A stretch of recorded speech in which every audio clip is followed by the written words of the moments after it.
Haleluya, luar biasa. Ya, hari ini saya akan mengasihkan pengajaran yang sudah lama saya belum sampaikan kan, tapi hari ini akan saya bukakan, saudara ya. Ini belum pernah saya kasih kepada kalian di kelas-kelas manapun. Perhatian, ya.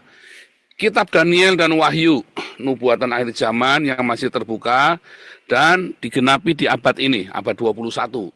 Kemungkinan kalau Anda masih usia 50 tahun, di bawah 50 tahun, mestinya Anda akan mengalami, termasuk saya, kemungkinan ya, kemungkinan.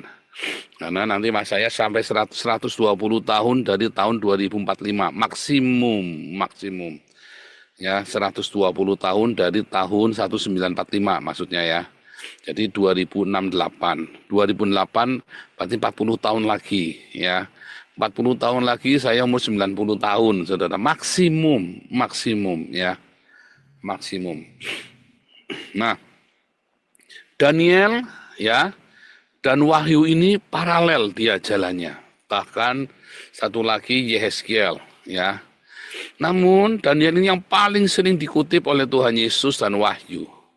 Dalam Daniel itu ada nubuatan tentang kerajaan-kerajaan dunia, kedatangan Mesias, 70 minggu Daniel, kebangkitan orang mati akhir zaman. Dalam Wahyu ada kesaksian Yesus Kristus, peristiwa akhir zaman, Antikristus, tanda akhir zaman, penghakiman terakhir, langit baru, bumi yang baru. Kita nggak akan bahas itu. Tapi ya yang akan saya ini ya, ini ya, kita satu-satu kita bahas. Dalam Daniel 12 ayat 2, banyak dari antara orang-orang yang telah tidur di dalam debu akan bangun. Sebagian mendapat hidup yang kekal, sebagian mengalami kehinaan dan kengerian yang kekal. Ini adalah Wahyu 20, saudara ya. Kebangkitan yang pertama, orang-orang akan dibangkitkan, ya, bukan rapture, tapi di situ, dalam alam roh itu, dengan menggunakan tubuh kebangkitan, sama seperti Tuhan Yesus. Ya, dia kan menggunakan tubuh kebangkitan sama seperti Tuhan Yesus. Ya, bukan rapture terbang ke angkasa, bukan saudara, tapi ada Shekinah glory, awan. Tuhan Yesus itu datang dalam Shekinah glory, awan kemuliaan, bukan kayak Sunggokong, ya seekor kera, ya, di atas kera sakti menggunakan awan sakti dan segala macam, kayak Kuan Im, enggak saudara ya. Itu adalah mitologi pagan. Kalau Anda tanya kera sakti yang pakai awan, Kuan Im pakai awan, lalu Yesusnya datang dalam pakai awan itu, nah itu mitologi pagan, ya. Ini lagi cerita kebangkitan orang mati ya, saudara ya. Ini sudah Anda tahu. Tapi engkau Daniel, sembunyikanlah segala firman itu dan meteraikanlah kitab itu sampai pada akhir zaman. Banyak orang akan menyelidikinya dan pengetahuan akan bertambah. Semakin orang membaca firman Tuhan, ya, dari mana ya sains itu berkembang? Apa baca Al-Quran? Enggak, saudara. Sains berkembang karena orang-orang liberal, dia membuktikan, dia maksa. Benar enggak yang tertulis di Alkitab? Digali seluruh peradaban masa kuno. Digali semuanya dan mereka menemukan sejarah. Ketika mereka belajar sejarah, maka mereka bisa memetakan masa depan. Ketika mereka membaca sejarah, punya pola sejarah yang digali gara-gara mereka meragukan Alkitab, mereka justru menemukan kebenaran dalam Alkitab. Ya, Museum Insel Berlin itu adalah saksi sejarah kebenaran semua kisah di dalam Alkitab orang Yahudi, yaitu Perjanjian Lama orang Kristen. Ya. Dengan mereka mengetahui pola sejarah di masa lalu, mereka bisa memetakan pola yang akan terjadi di masa depan. Bahkan kita bisa mengenal nanti portal waktu. Ya, Anda akan mengerti portal waktu atau mesin waktu itu di dalam masa-masa kita. Ya, Anda akan belajar, Anda akan tiba-tiba mendengar berita tentang mesin waktu. Ya, Yesus, Musa, Elia itu adalah penjelajah waktu. Ya, mereka adalah penjelajah waktu, saudara ya. Time traveler. Nah, kenapa itu bisa bertambah pengetahuannya? Karena tadi mereka mengetahui sejarah akhirnya. Selama itu termeteraikan karena belum ada teknologi. Ya, dari zamannya Yesus sampai dengan abad pencerahan, belum bisa diapa-apain Alkitab itu. Baru tahun 1600, 1800-an itu digali semua dan disitulah pengetahuan makin bertambah dengan pesat sekali. Ada yang memuliakan Tuhan, ada yang menghina Tuhan. Ya, Anda lihat semua platform AI, search engine, analisa sintesa dalam bentuk robot. Anda tanya ya ke ChatGPT. Misalnya Anda bisa tanya ke ChatGPT, ya. Anda tanya apa saja, ya kan? Bahkan Anda bisa tanya nasib Anda, ya. Bagaimanakah nasib Anda di dalam tahun 2026 ini? Oh bisa loh, Anda bisa tanya. Udah kayak apa namanya? Dukun, paranormal ya. Eh, ya, saya tunjukkan ya. Hanya buat ini saja ya, saudara ya, buat iseng ya. Sio Macan, 1974, nasib tahun 2026. Ini contoh nih ya, saudara ya. Tahun 2006, 2020, wah segala macam saudara ya. Ngeri ya, saudara ya. Anda mau tanya sih, Anda nggak usah ikut kelas profetik. Nanya ChatGPT. Tapi kalah ChatGPT sama profetik kita, saudara ya. Ya, Anda nggak usah tanya ke tukang ini. Terus Anda bisa foto ya, tanganmu, difoto, cap gitu, diupload, saudara, ke ChatGPT.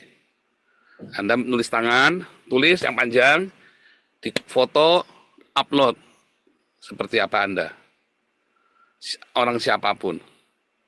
Nanggap nggak maksudnya? Nah ini, saudara. Tadi dalam Wahyu ada berhala yang bisa bicara, patung yang bisa bicara. Kamu bisa tanya tentang agama ya, saudara ya. Siapakah? Atau Allah, atau Tuhan, atau Dewa yang paling benar.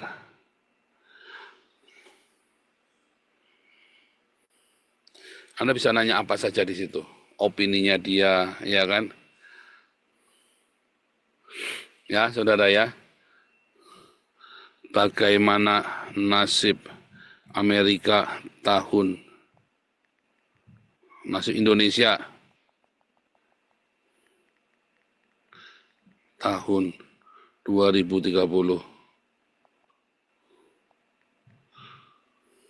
Anda cuma nanya gitu, kayak orang tanya jawab tuh loh. Kayak orang tanya jawab, ngeri ya saudara ya. Dan tiba-tiba ini bisa ngomong. Bisa ngomong, ditaruh di dalam satu wujud robot, patung. Robotnya tuh bisa halus sekali, mukanya bisa kayak ini ya, bisa kayak Miyabi, saudara ya. Tergantung kamu mau kayak Miyabi atau mau kayak Mike Tyson, saudara.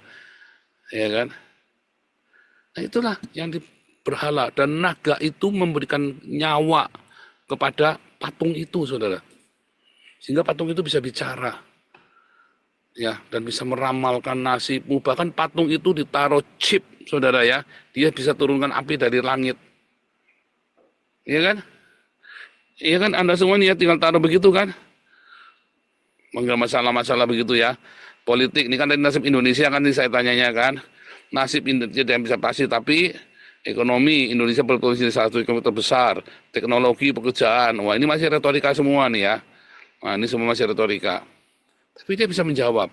Begitu nanti kita masukkan politik ini, maka dia bisa menjawab sesuai dengan ininya ya. Tapi so far ChatGPT masih di apa ada prompt yang tak terlihat.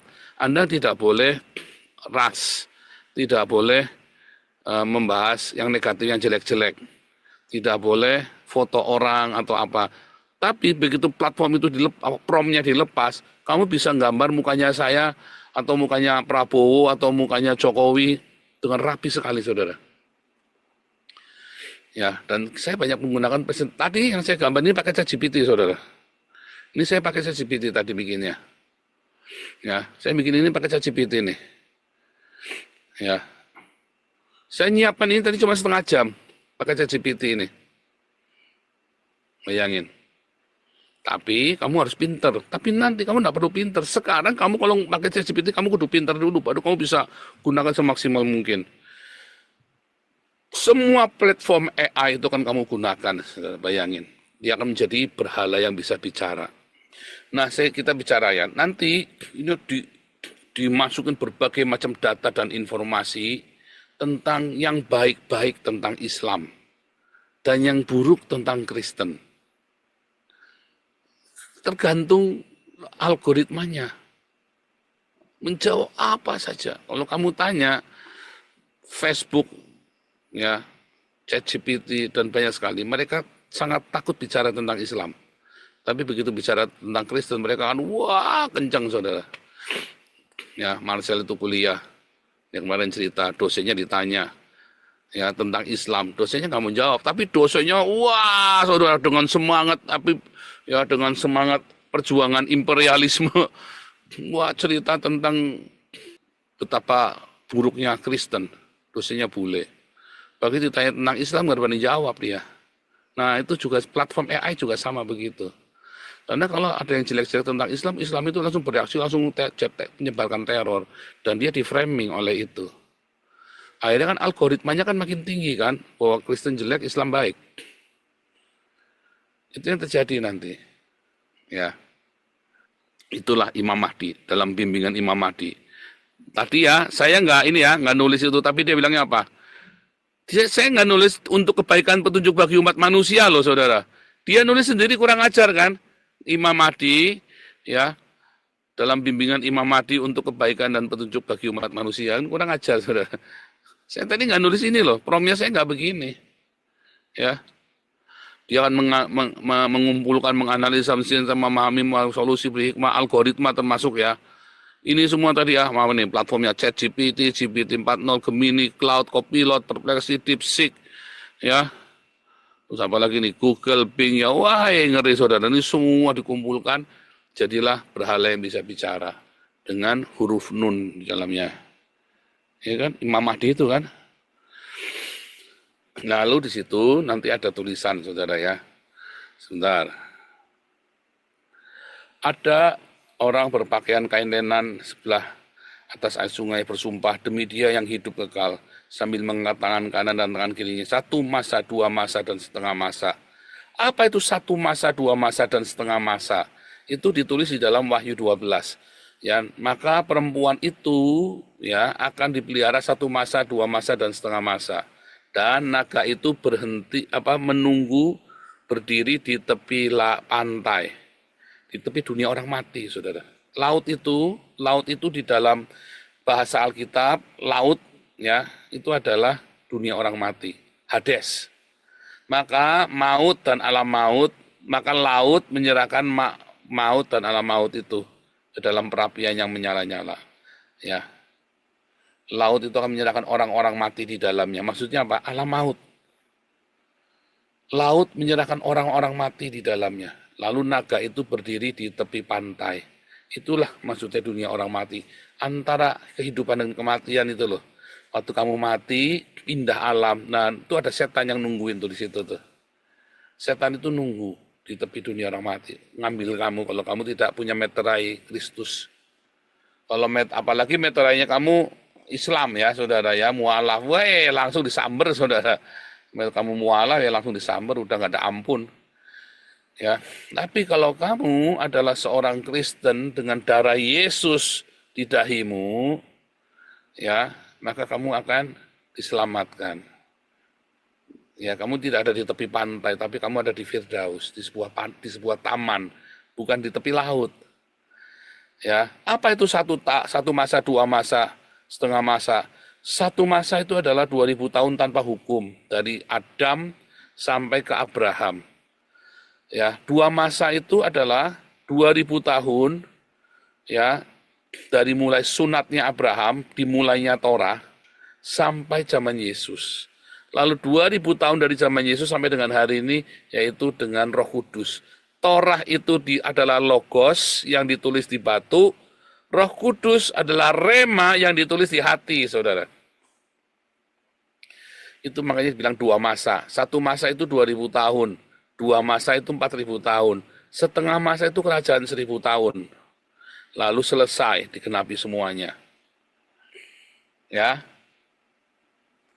Terus, sejak dihentikan korban sehari-hari, apa maksudnya korban sehari-hari, saudara? Yesus mati di salib, dia membatalkan hukum Taurat dan ketentuan di dalamnya. Buktinya apa, saudara? Buktinya bait suci runtuh. Sejak bait suci runtuh, orang Yahudi tidak lagi mempersembahkan korban sehari-hari. Ya, sejak bait suci runtuh, tidak ada lagi korban sehari-hari. Ya. Tapi mengapa di situ ada dua angka, 1290 hari dan 1335 hari. Apa maksudnya, saudara? 1290 hari itu adalah 3,5 tahun, saudara ya. 1335 hari itu 3,5 tahun ditambah 50 hari. Ya, atau bedanya 45 hari. Mengapa ada beda 5 hari? Karena Yesus pergi ke Galilea nanti. Nangkep ya, saudara ya. 3,5 tahun Yesus pelayanan, tapi juga artinya 3,5 tahun masa antikristus menguasai dunia. Ya, saudara ya. 3,5 tahun masa antikristus menguasai dunia, tetapi artinya juga, kan kalau antikristus kan 1260 hari kan. 1260 hari masa antikristus menguasai dunia, atau 42 bulan lamanya. Nah, lalu di situ ada kata 1290 hari. Nah, apa itu 1290 hari? Kalau antikristus kan 1260 hari. Di dalam Wahyu 11 dikatakan 42 bulan lamanya, ya, dan 1260 hari itu sama. Itu masa antikristus dan masa orang bersaksi. Dua saksi Allah. Tetapi mengapa 1290 hari, saudara? Ternyata 1290 hari itu adalah masa dari pelayanannya Tuhan Yesus. Ya, 3,5 tahun pelayanan Yesus. Dimulai dari kapan? Dari 10 Tisiri, yaitu Yom Kippur Yesus dibaptis. Ya, masa Yom Kippur Tuhan Yesus dibaptis sampai dengan tanggal 14 Nisan ketika Yesus disalibkan. Ya.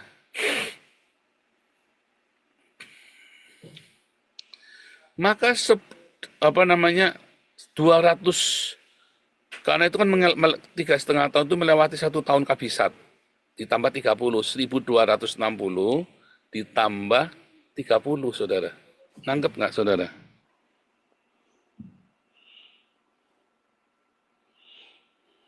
Ini gini ya.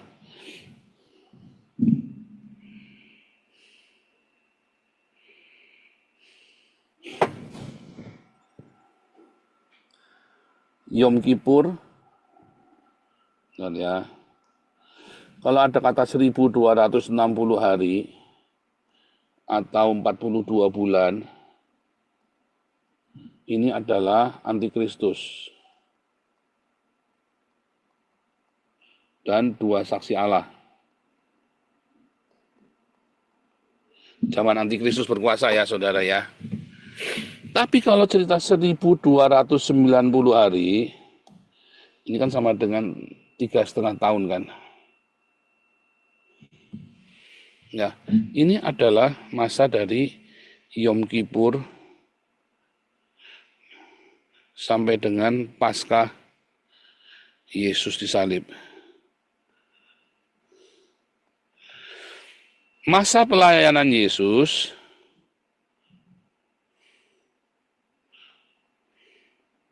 adalah 3,5 tahun, atau tadi ya 1260 hari, ya kan?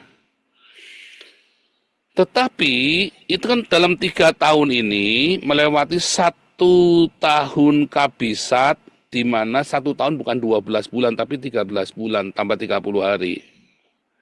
Maka jadi 1.290 hari. Itu loh, karena ada 1 tahun kabisat ditambah 30 hari.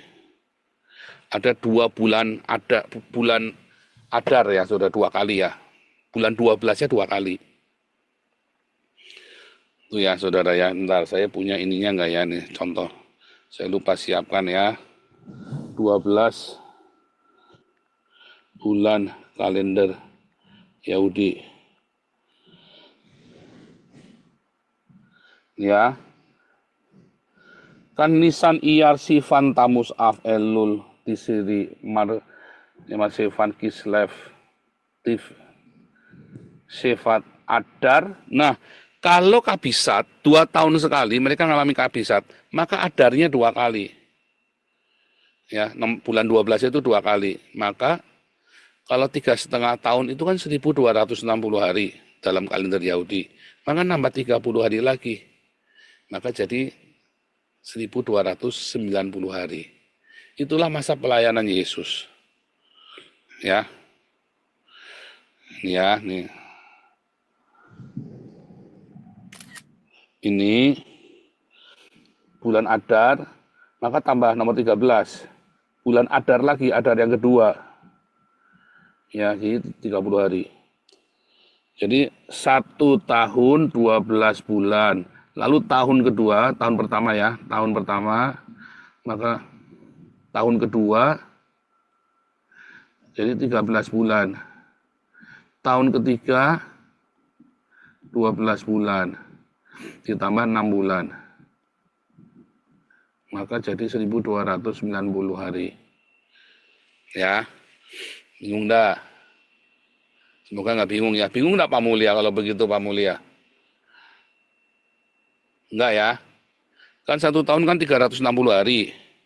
1 tahun ini 360. Ya kan? Ini kan 360. Maka ini kan 390. Ya kan? Maka yang ini, yang kedua, jadi 390. Nah, kalau setengah 6 bulan ini 360 dibagi 2 kan cuma 180 kan?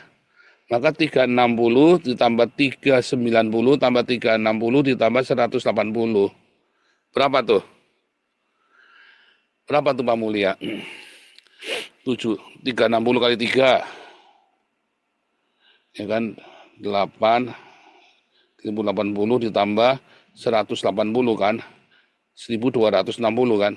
Ditambah 30 jadi 1.290. Bingung enggak?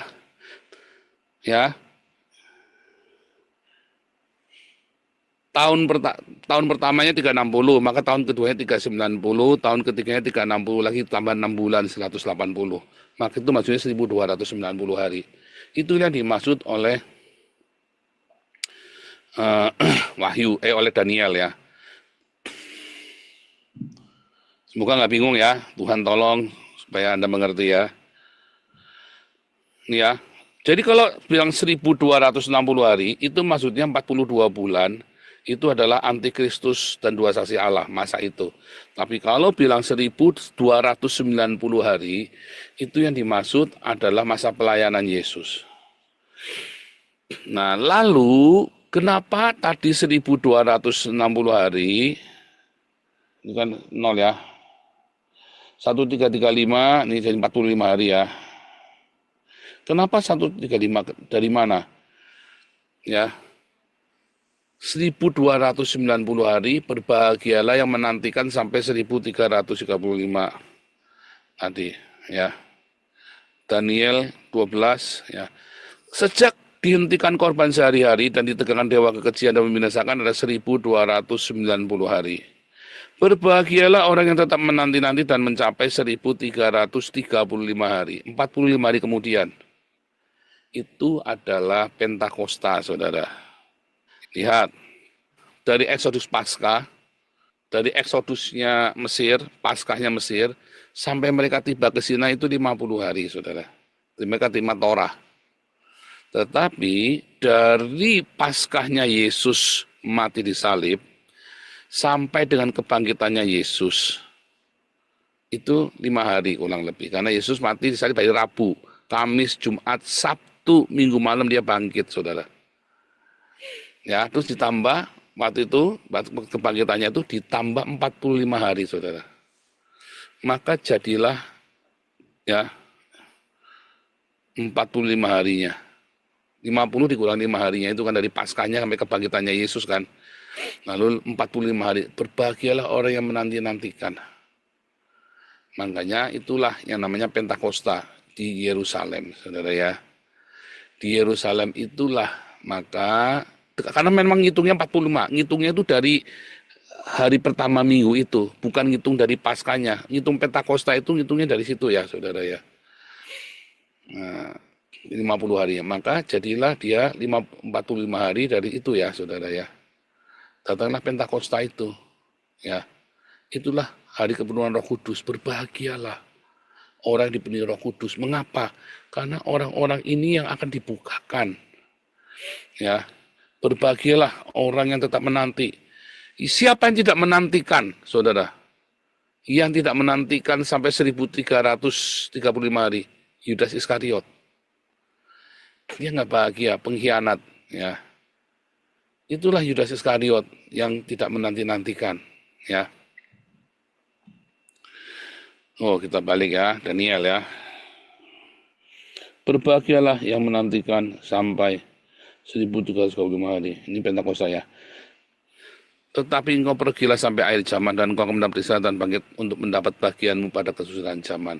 Nah, kita mau balik sekarang ke Wahyu 13.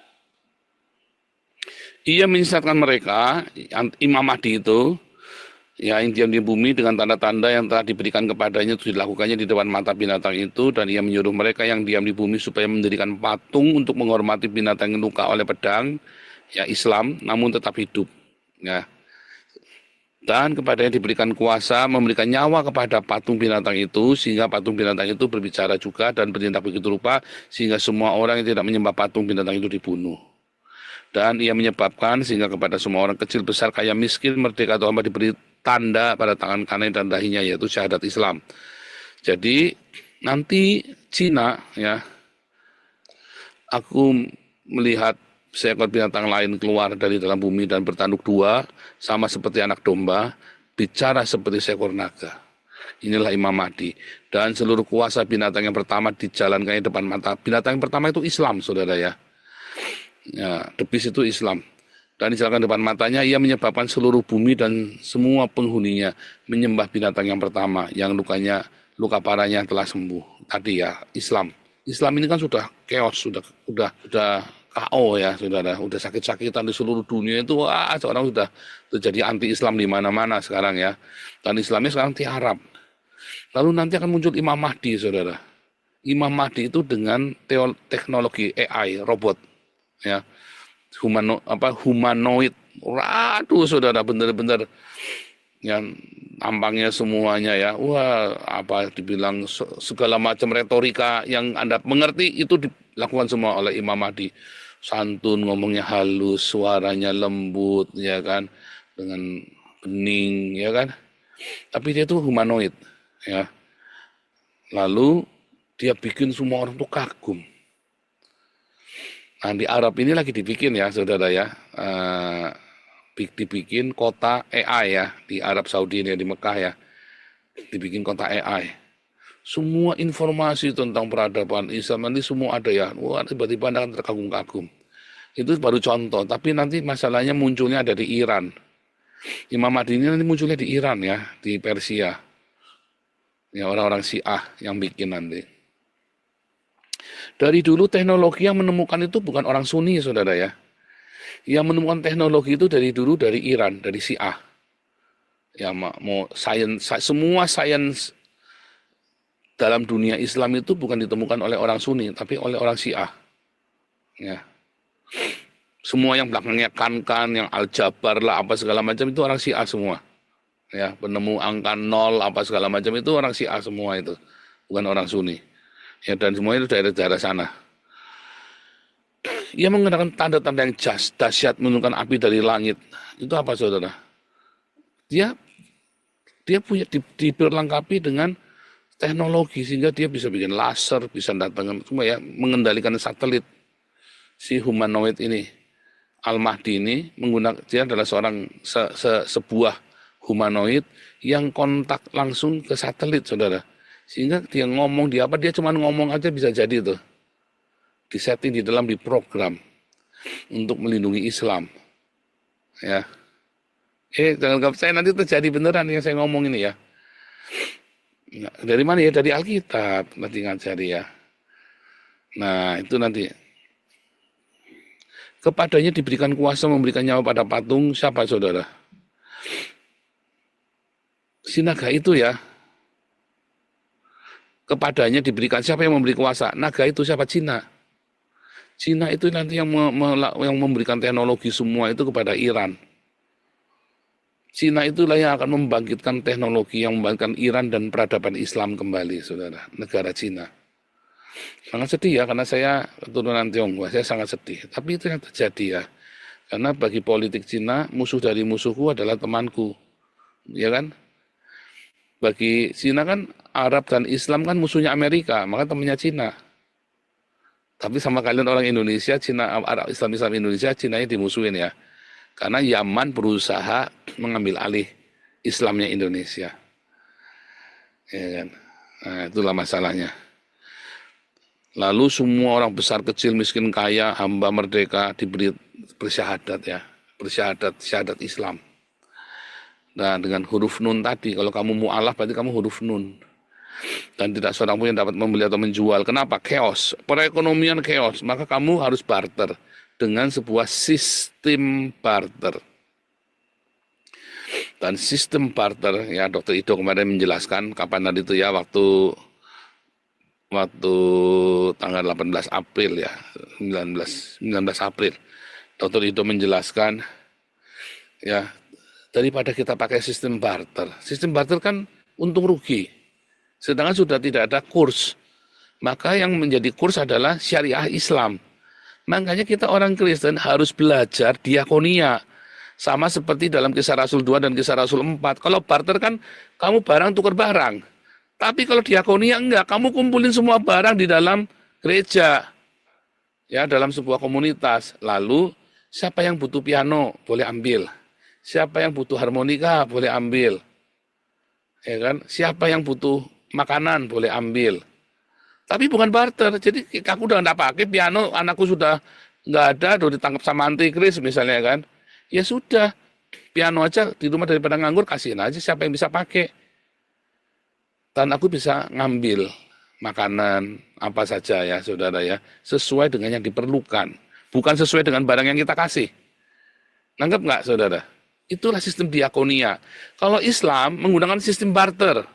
Syariah Islam adalah sistem barter. Kalau Kristen sistem diakonia, nggak adil dong Pak. Oh adil. Lah sekarang saya nggak butuh piano, ngapain saya pakai piano? Saya nggak butuh, saya punya mobil 3, saya nggak butuh mobil, tak kasihkan semuanya.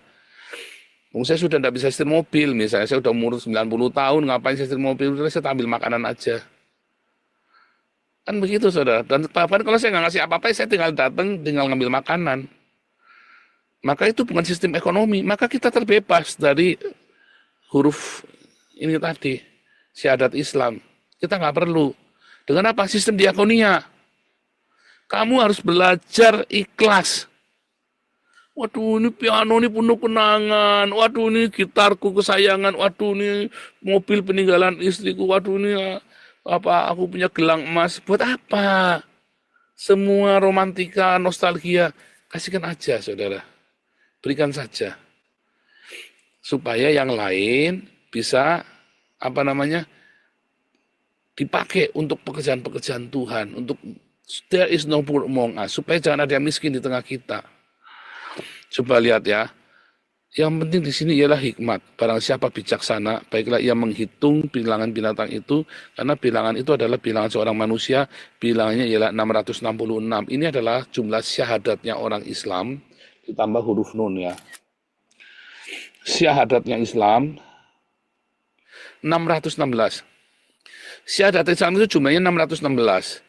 maka ditambah huruf nun Nasrani. Kan hari ini huruf nun itu dipakai ya saudara ya sama ISIS ya. Maka jadilah 666. Ya, oke.